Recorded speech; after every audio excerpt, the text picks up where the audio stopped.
Bonjour, que la paix soit sur vous. Aujourd'hui, je vais faire une deuxième réponse à Jeanne, une ex-musulmane devenue catholique. Et la raison pour laquelle je donne ce complément de réponse, c'est un commentaire que Mission Ismeri a posté sur cette vidéo que j'ai fait il y a quelques temps.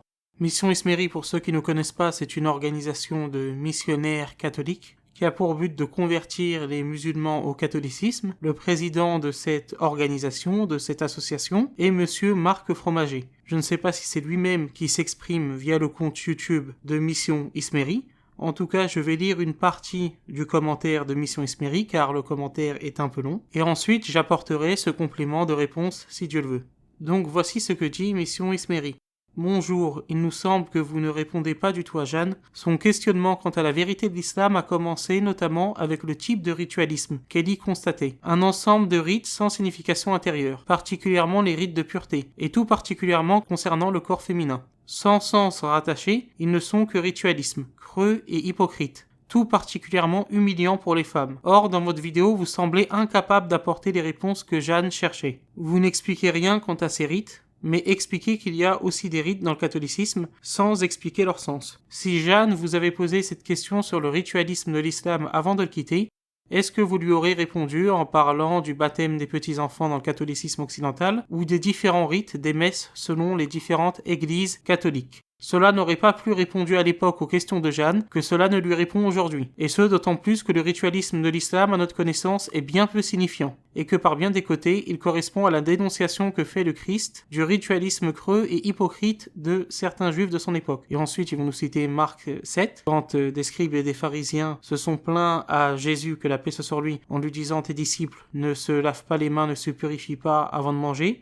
et que Jésus leur a expliqué que le plus important, c'était l'intériorité. Vous rejetez bel et bien le commandement de Dieu pour établir votre tradition, et il dit également rien de ce qui est extérieur à l'homme et qui entre en lui ne peut le rendre impur, mais ce qui sort de l'homme, voilà ce qui rend l'homme impur. Il nous cite également Matthieu 6 sur le fait de ne pas faire d'ostentation, que lorsque vous faites du bien aux gens, que vous faites l'aumône, que vous priez, de ne pas vous mettre en valeur pour recevoir les compliments des hommes. Il cite également Matthieu 23, « Malheureux êtes-vous, scribes et pharisiens hypocrites, parce que vous parcourez la mer et la terre pour faire un seul converti, et quand c'est arrivé, vous faites de lui un homme voué à la géhenne, 2 fois pire que vous. » Et il nous dit par la suite, ces enseignements fondamentaux de Jésus renvoient à l'intériorité de la foi personnelle, car c'est comme cela qu'on est réellement rempli de justice, de miséricorde et de fidélité. Ces enseignements semblent avoir été complètement occultés par l'islam. Pourquoi ont-ils été cachés? Sinon, Jeanne aurait facilement pu trouver des réponses à son questionnement fondamental. Sinon, vous-même auriez pu les apporter dans cette vidéo, plutôt que d'esquiver sa question en pointant certains rites du catholicisme dont vous donnez l'impression au final qu'ils seraient aussi vides de sens que ceux de l'islam.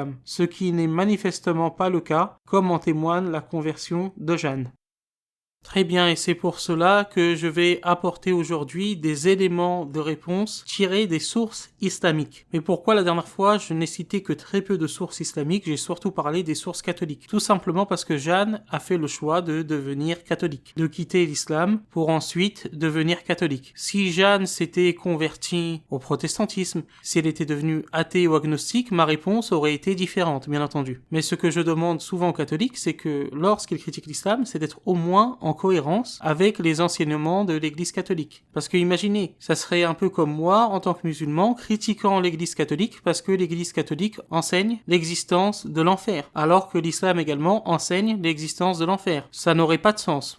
Mais je vais aujourd'hui apporter beaucoup plus d'éléments venant des sources islamiques, si Dieu le veut. Tout d'abord, quand Mission Ismeri nous dit que l'islam n'a pas repris les enseignements du Christ. Les enseignements qu'il a énumérés, notamment les enseignements en Marc 7, en Matthieu 6 et en Matthieu 23. Les enseignements de Jésus, que la paix soit sur lui, qui parlait aux scribes et aux pharisiens, qui avaient pris la loi de Moïse pour en faire quelque chose de totalement différent, et qui ne s'inquiétaient que de l'aspect extérieur de la loi, la lettre de la loi au détriment de l'esprit de la loi.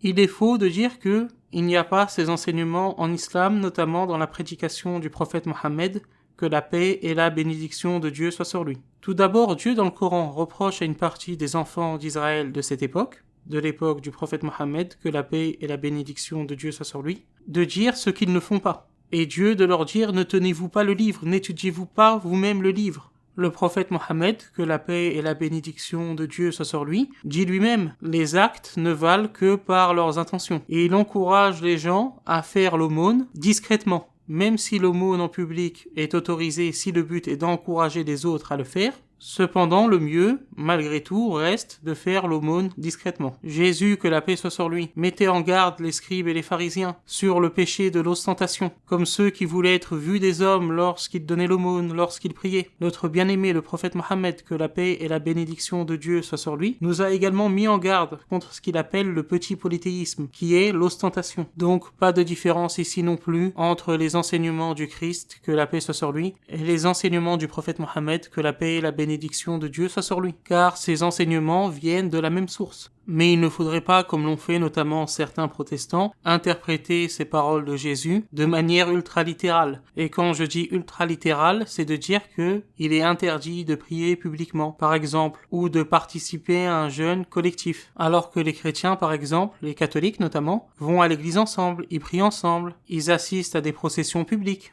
Ils jeûnent également ensemble, notamment lors du carême, etc.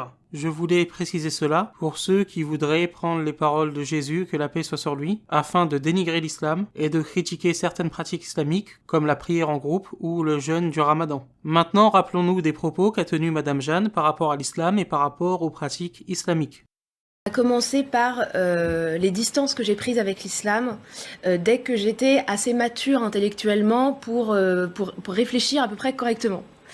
C'est-à-dire que vers mes 22-23 ans, j'ai pris mes distances parce que cette religion, tout comme le judaïsme d'ailleurs, m'est apparue comme une espèce de code pénal hygiéniste, obsédé par la pureté du corps et de la chair, mais pas du tout tourné ni vers l'esprit ni vers la grâce.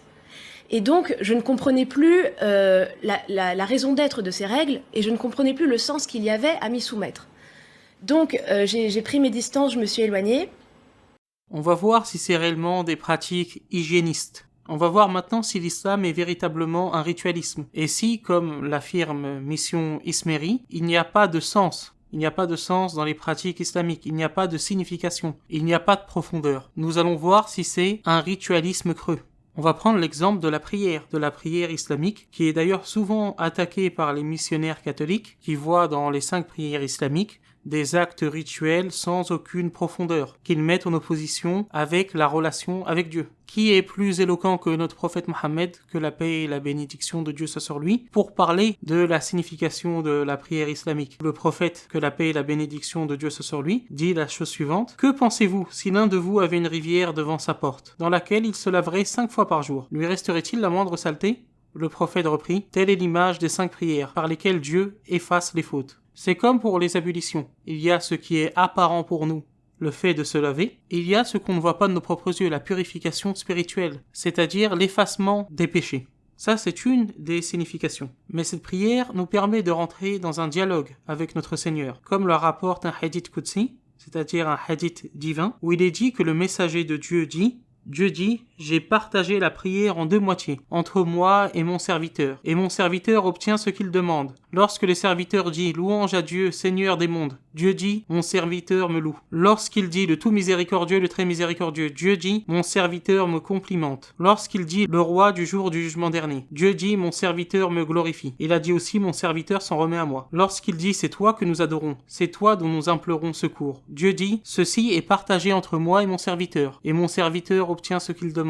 Lorsqu'il dit, guide-nous dans le chemin droit, le chemin de ceux que tu as comblés de bienfaits, non pas de ceux qui ont couru ta colère, ni des égarés. Dieu dit, ceci est à mon serviteur, et mon serviteur obtient ce qu'il demande. La prière nous permet de rentrer dans une conversation, dans un dialogue avec le Seigneur de l'univers, avec notre Créateur, le Seigneur d'Adam, de Noé, Moïse, de Jésus, et du prophète Mohammed, que la paix et la bénédiction de Dieu soient sur eux. Car ce que Dieu veut, c'est que nous nous rapprochions de lui, pour notre propre bien, et même pour le bien de toute la société. La prière exige l'humilité, et la prière nous apprend l'humilité, comme nous le dit Dieu dans la sourate 2, verset 238. Soyez assidus aux prières, et surtout la prière médiane, et tenez-vous debout devant Dieu, avec humilité. Notre Seigneur nous appelle à aller vers ce pourquoi nous sommes créés, et sans quoi nous ne serons jamais vraiment heureux. Ceux qui ont cru et dont les cœurs se tranquillisent à l'évocation de Dieu. Certes, c'est par l'évocation de Dieu que les cœurs se tranquillisent. Le prophète Mohammed, que la paix et la bénédiction de Dieu soient sur lui, dit également « Le moment où le serviteur est le plus proche de son Seigneur, et lorsqu'il se trouve en prosternation. Multipliez donc les invocations à ce moment-là. » Donc on est très loin d'une pratique ritualiste, d'une pratique creuse et sans aucun sens. Et ce n'est qu'une partie des significations de la prière en islam. Dire que la pratique islamique, que la prière islamique, c'est des rituels creux, sans signification, c'est ne pas connaître le patrimoine islamique, notamment de nos grands savants, comme l'imam al-Ghazali, que Dieu lui fasse miséricorde. L'imam al-Ghazali était un très grand spirituel, tout en étant attaché à l'orthodoxie islamique. Et j'y reviendrai plus tard si Dieu le veut. Donc ce n'était pas un hippie baba cool comme peuvent l'imaginer certaines personnes en Occident. Voici ce que disait un des plus grands savants de l'islam dans son livre Les secrets de la prière, sur les significations profondes d'une partie de la prière, l'inclinaison et la prosternation. Je lis. Au moment de les accomplir, vous devez vous rappeler la grandeur de Dieu. Élevez vos mains, implorez le Très-Haut de ne pas vous punir, et renouvelez votre désir de prier conformément à la tradition de votre prophète. Vous vous inclinerez ensuite le cœur rempli d'humilité, et vous vous dépasserez alors dans l'adoucissement de votre cœur, afin d'infuser de la vie à votre recueillement, devant la gloire infinie du Seigneur. Vous vous inclinerez ainsi devant la transcendance du Très-Haut, et ce faisant, vous vous aiderez de vos lèvres pour que votre cœur suive le même mouvement. Vous louerez le Seigneur, et pour plus d'emprise, vous témoignerez en le répétant plusieurs fois intérieurement qu'il n'est nul plus grand que lui. Vous vous relèverez ensuite de votre inclinaison, en espérant qu'il sera magnanime avec vous. Et dans votre cœur, vous consoliderez ce sentiment d'espérance en disant que Dieu entende celui qui le loue. Autrement dit, que Dieu exauce celui qui le remercie. Vous joindrez ensuite une demande de grâce pour obtenir encore plus de mérite. Vous direz à cet effet, Seigneur, la louange s'adresse seulement à vous. Éloge que vous démultiplierez, en poursuivant par vous vous inclinerez ensuite pour vous prosterner,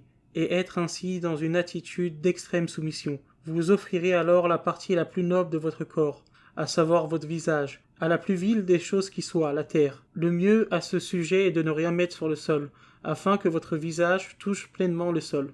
Voici un autre passage. Voici ce qu'il y avait à dire concernant la façon de prier des humbles. Ils prient constamment dans le recueillement et l'humilité. Ils observent toujours les règles du rite. Ils persévèrent dans leurs prières sans jamais y renoncer. Ils sont épris de leur Seigneur dans la limite de leurs conditions de serviteurs. Que chaque homme fasse donc sienne cette façon de prier, en se réjouissant de ce qu'il peut en accomplir, tout en regrettant le reste, et qu'il persévère dans cette direction avec le souci de se dépasser. Et ce passage est très important, et sonne comme une réponse à Mission Ismeri et à beaucoup de missionnaires catholiques. La prière en l'absence du cœur est quant à elle une prière qui conduirait à la déchéance, s'il n'y avait pas la vaste miséricorde divine et sa générosité surabondante. Implorons Dieu pour qu'il soit miséricordieux avec nous, et demandons-lui de nous accorder son pardon. Car nous ne pouvons rien faire, sinon reconnaître que nous ne pouvons pas toujours remplir pleinement notre devoir d'obéissance à Dieu. Il y aurait bien sûr beaucoup de choses à dire sur la signification profonde des actes d'adoration en islam. J'espère avoir pu apporter avec cet exemple de la prière, de la signification de la prière, un début de réponse du moins à Mission Ismeri et à Jeanne. Petite parenthèse. Je me suis souvent interrogé, moi qui écoute très souvent les missionnaires catholiques, qui écoutent très souvent les personnes qui critiquent l'islam. Et je me suis souvent demandé pourquoi, en dépit, en dehors de leur critique contre l'islam, ils ne reconnaissent pas la profondeur de la spiritualité islamique et la signification profonde des rites en islam. Pourquoi cela? Ils auraient pu en effet ne pas aimer l'islam pour d'autres raisons, mais reconnaître ce qui est un fait. J'en suis venu à cette conclusion. Beaucoup de personnes qui critiquent l'islam, parmi notamment les missionnaires catholiques, les missionnaires chrétiens de manière générale, pensent ainsi. Ils voient l'islam comme une religion foncièrement ritualiste, déconnectée de la relation à Dieu, sans cœur et sans amour. Une religion de crainte uniquement. Une religion uniquement basée sur la crainte. Ils voient seulement deux types de musulmans, et c'est ça le problème. Dans leur esprit, il y a le soufi hétérodoxe, qui prône un islam modéré entre guillemets avec tout ce que ça implique, permissif, pour qui l'islam c'est uniquement l'amour, les baklawas et le thé à la menthe. Et ils se disent que si ce musulman aime Dieu, c'est pas grâce à l'islam, mais c'est en dépit de l'islam. S'il aime Dieu, c'est qu'il est chrétien sans le vouloir, c'est que c'est un mauvais musulman. Donc ils voient ce type de musulman, et ils voient également et uniquement avec ce profil un autre type de musulman, qui est le musulman qui est dans le ritualisme, qui est dur, pour qui la religion c'est uniquement un code pénal. Bref, pour ces non-musulmans, notamment les missionnaires chrétiens, il y a soit Khaled Khaled Bencher, qui critique le voile des femmes musulmanes, et qui vous parle de choses comme la grandeur métaphysique de l'art andalouse. J'invente ici, mais vous avez compris. Et de l'autre côté, il y a Abu Taktak, qui ne parle de Dieu que en parlant de la crainte de Dieu, sans jamais parler de l'amour de Dieu. Le suffixe Abu, qui est en islam une kunya, un surnom, je le cite ici pour caricaturer deux extrêmes entre guillemets. Je n'ai bien sûr rien contre les kunyas, contre les surnoms, mais donc il voit uniquement ces, entre guillemets, ces deux extrêmes. Le Khaled Bencher, et ils se disent, ce type-là, il est soufi, et donc il aime Dieu, mais c'est en dépit de l'islam, et il est chrétien sans le savoir. Il rejette la loi islamique, l'application de la loi islamique, etc. Et d'un autre côté, le musulman qui est orthodoxe, notamment au niveau de la loi islamique, mais qui parle uniquement de la crainte de Dieu et jamais de l'amour de Dieu. Il voit que ces deux extrêmes. Et ce qu'ils ne comprennent pas, c'est qu'en islam, les vrais soufis, le vrai soufisme est le soufisme orthodoxe. Le soufisme d'Al-Ghazali, par exemple, que Dieu lui fasse miséricorde. Al-Ghazali qui va vous parler avec une profondeur incroyable de l'amour de Dieu, de la relation avec Dieu, mais qui à la fois défend la loi islamique et ses bienfaits, qui ne renie rien du patrimoine juridique islamique. Et les vrais soufis, jusqu'à ce jour, sont dans cette lignée-là. Donc la dichotomie que font beaucoup de personnes qui sont contre l'islam n'a aucun sens. Dans leur esprit, il y a soit le gentil soufi qui comprend mal l'islam et c'est pour ça que, puisque c'est un mauvais musulman, il aime Dieu, c'est ce qu'ils disent, et celui qui est orthodoxe est forcément loin de toute relation avec Dieu. Les vrais soufis, ceux qui sont dans le soufisme orthodoxe jusqu'à aujourd'hui, sont pour, par exemple, l'application de la loi islamique en terre d'islam. Je voulais juste faire cette petite parenthèse. Par exemple, et je sais que beaucoup ne vont pas aimer, mais j'assume pleinement, en tout cas à titre personnel, ça concerne pas l'association, ça me concerne à titre personnel, je me sens très proche des frères musulmans. Et quand je parle des frères musulmans, je parle des frères musulmans canal historique, avec l'imam al-Banna, Hassan al-Banna, que Dieu lui fasse miséricorde. Et ce que beaucoup de ces personnes ignorent, c'est qu'al-Banna, qui était loin d'être un hippie, un baba cool, je pense que tout le monde sera d'accord, Hassan al-Banna affirmait lui-même que la confrérie des frères musulmans était une confrérie soufie. Fin de cette parenthèse qui, selon moi, a son importance. L'islam donc c'est la loi, la crainte de Dieu, mais aussi l'amour de Dieu. Donc, Mission Ismeri nous dit que dans cet autre commentaire, Mission Ismeri dit la chose suivante. Quelle intention peut-on mettre derrière le fait de se purifier rituellement du sang de ses règles, ou de son accouchement? Quelle perversité faut-il avoir pour créer des créatures impures par création, afin de les obliger à se purifier rituellement, en les forçant à avoir cette intention dans le cœur et l'esprit, c'est-à-dire à se reconnaître comme créatures ayant été volontairement créées impures par Dieu, et forcées de se purifier rituellement pour lui complaire. Cela revient à reconnaître en cœur et esprit que Dieu serait un sadique, alors que Dieu est amour pour tous, que l'homme et la femme sont le sommet de sa création, infiniment dignes et aimés de lui, qu'elles aient ou non les ongles sales. Donc j'ai dû relire à plusieurs reprises ce commentaire tellement il m'avait choqué de la part d'une organisation qui se dit catholique. Parce que cette injonction de la purification liée aux règles se retrouve dans l'Ancien Testament. On le voit dans le Lévitique notamment, où il est dit quand une femme perd du sang parce qu'elle a ses règles, sa période d'impureté durera 7 jours. Quiconque la touchera sera impur jusqu'au soir. Tout lit sur lequel elle s'étendra pendant ce temps sera impur, ainsi que tout objet sur lequel elle s'assiera. Quiconque touchera son lit nettoiera ses vêtements, se lavera à l'eau, et sera impur jusqu'au soir. Celui qui touchera un meuble quelconque sur lequel elle se sera assise nettoiera ses vêtements, se lavera à l'eau, et sera impur jusqu'au soir. S'il y a un objet sur le lit, ou sur le meuble qu'elle occupe, celui qui y touche sera impur jusqu'au soir. Si un homme a des relations sexuelles avec elle, elle lui communique son état menstruel. Il sera impur pendant 7 jours, et tout lit sur lequel il couchera sera souillé. Cela, je le rappelle, ne vient pas du Coran, mais cela vient de l'Ancien Testament. Et je connais déjà la réponse de beaucoup de chrétiens, c'est la loi ancienne qui nous préparait au Christ, à la rédemption, ce n'est que l'ombre des choses à venir, etc. Nous sommes dans la nouvelle alliance, qui est meilleure que l'ancienne alliance. D'accord, très bien. C'est donc du passé.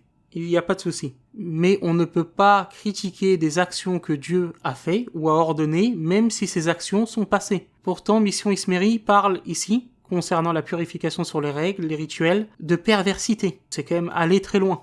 Dans ce cas-là, est-ce que la loi de l'Ancien Testament est mauvaise ou pas? Thomas d'Aquin répond à cette question, et il répond clairement. À la question, l'ancienne loi est-elle bonne? Et il répond clairement que oui, l'ancienne loi est bonne. Et même s'il affirme plus tard que les préceptes cérémoniaux ne sont pas bons, entre guillemets, c'est parce qu'ils ne confèrent pas la grâce purifiante. Pas parce que le Dieu qui a établi une telle loi est un sadique. Ce n'est pas ce que dit Thomas d'Aquin. Le Dieu qui a établi ces règles de pureté, est-ce que c'est le même Dieu que sont censés adorer les braves gens de Mission Ismérie? Thomas d'Aquin, encore, dans la Somme théologique, répond oui à la question « La loi ancienne vient-elle de Dieu ?» Donc ce passage du Lévitique vient de Dieu. Et il dit la chose suivante « La loi ancienne a été donnée par le Dieu bon, Père de notre Seigneur Jésus-Christ. Elle orientait en effet les hommes vers le Christ. Et doublement d'abord elle rendait témoignage au Christ, comme il l'a déclaré lui-même, il faut que soit accompli tout ce qui a été écrit de moi dans la loi, les psaumes et les prophètes. Et encore, si vous aviez foi en Moïse, peut-être croiriez-vous aussi en moi, car c'est de moi qu'il a écrit. D'autre part, à sa façon, la loi ancienne préparait les hommes au Christ, en les arrachant à l'idolâtrie, et en les tenant soumis au culte de Dieu unique, qui, par le Christ,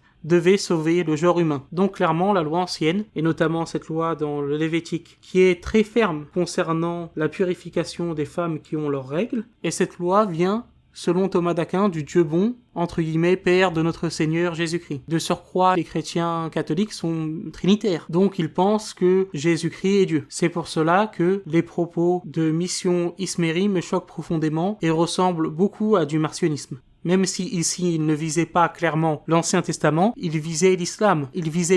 Mais en attaquant l'islam, ils ont attaqué par ricochet, d'un point de vue moral, l'Ancien Testament. Ils ont pas dit bon, ce sont des lois qui sont anciennes, et cette loi était bonne pour son époque. Ils disent que cette loi est mauvaise et vient d'un Dieu sadique. Mais en dehors même de cette question, il y a des rituels dont nous comprenons la signification, dont nous pouvons comprendre en tout cas une partie de la signification. Notamment, on l'a vu en islam pour la prière. Mais il y a d'autres choses qu'on ne va peut-être jamais comprendre de notre vie, et qu'on ne comprendra peut-être que si on accède au ciel. Nous, en tant que musulmans, lorsqu'on ne comprend pas certaines choses, on fait des recherches, bien entendu, pour comprendre la sagesse de Dieu, mais on les accepte parfois.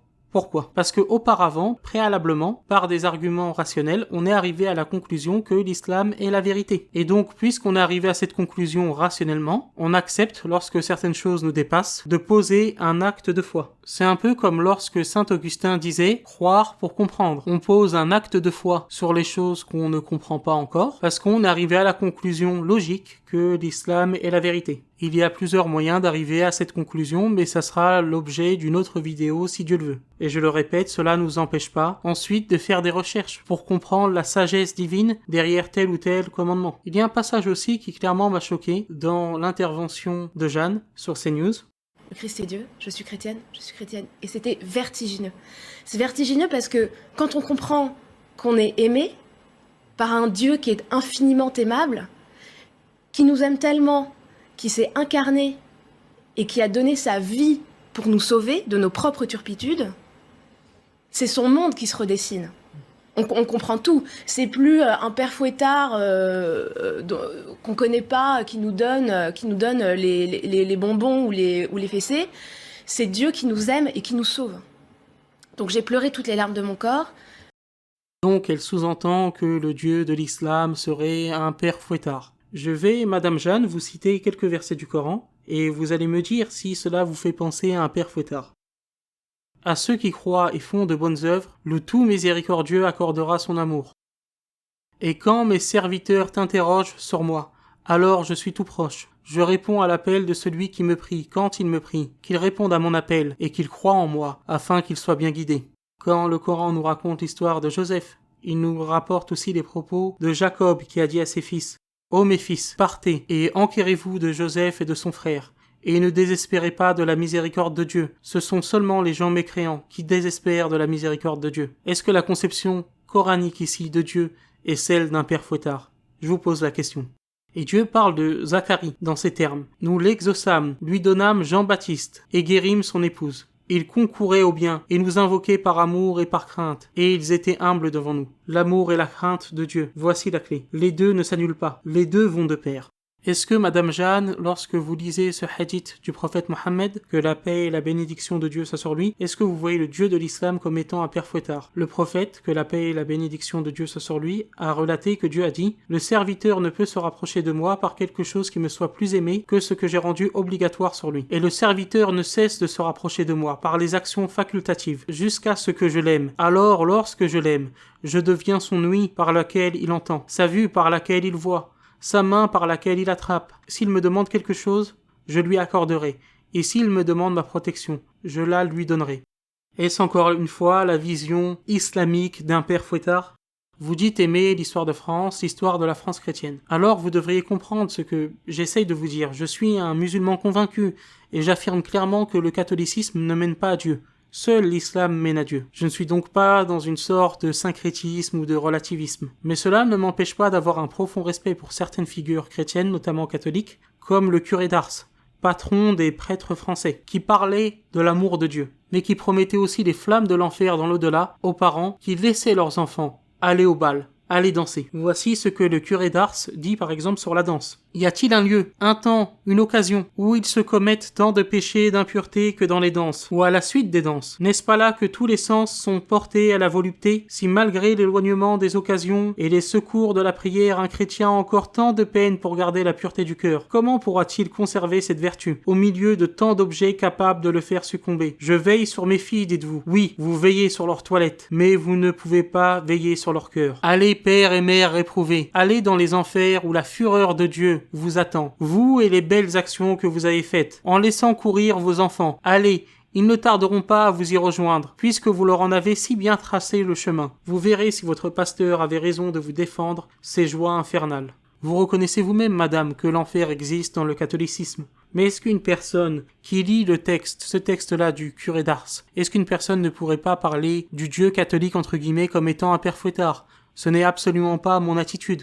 Mais est-ce que ça pourrait pas être l'attitude du français moyen, ou même du catholique moyen, qui lirait par exemple pour la première fois les textes du curé d'Ars? Donc, que reprochez-vous à la vision islamique de Dieu, en parlant de père fouettard? En islam, Dieu nous appelle à son amour et nous met en garde contre l'enfer. Dans le catholicisme, on le voit avec le curé d'Ars, c'est la même chose. Le curé d'Ars parle de l'amour de Dieu, mais il met en garde de manière très forte contre l'enfer.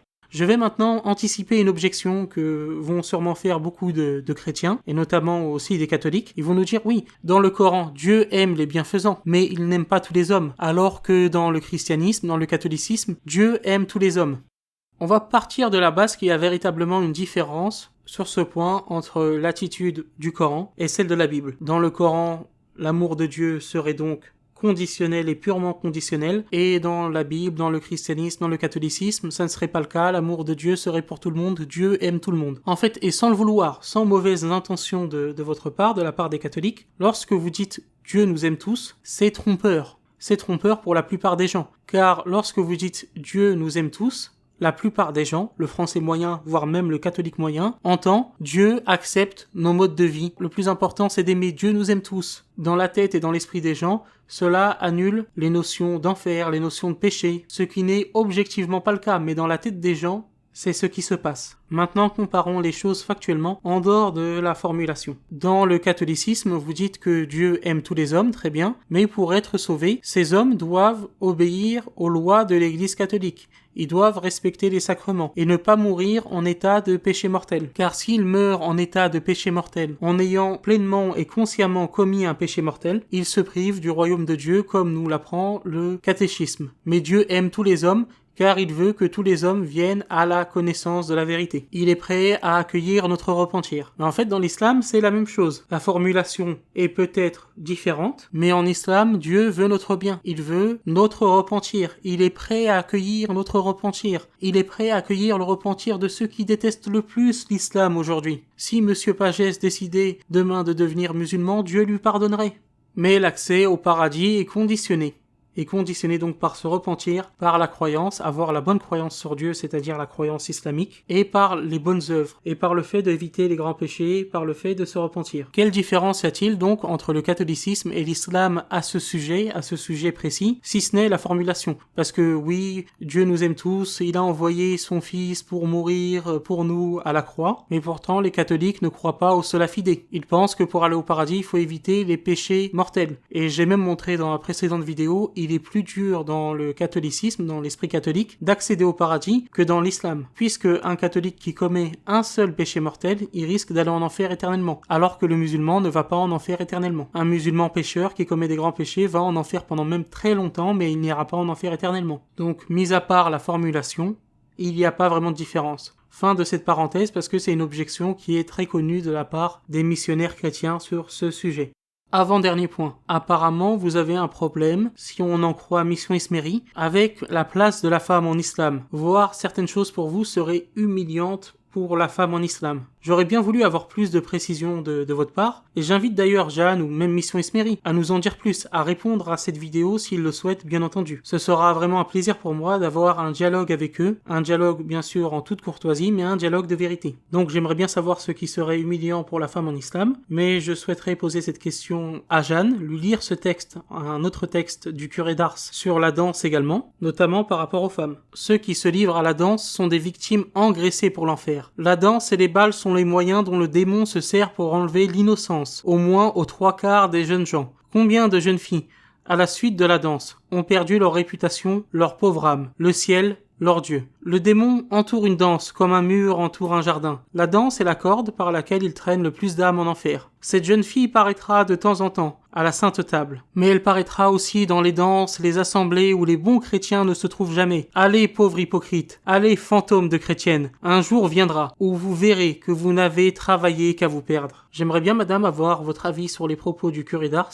Comment expliqueriez-vous aux Français moyens ces propos, et même aux catholiques moyens? Pour finir, on a vu au début que dans son commentaire, Mission Esmeri mobilisait de multiples textes, des paroles de Jésus s'adressant aux scribes et aux pharisiens.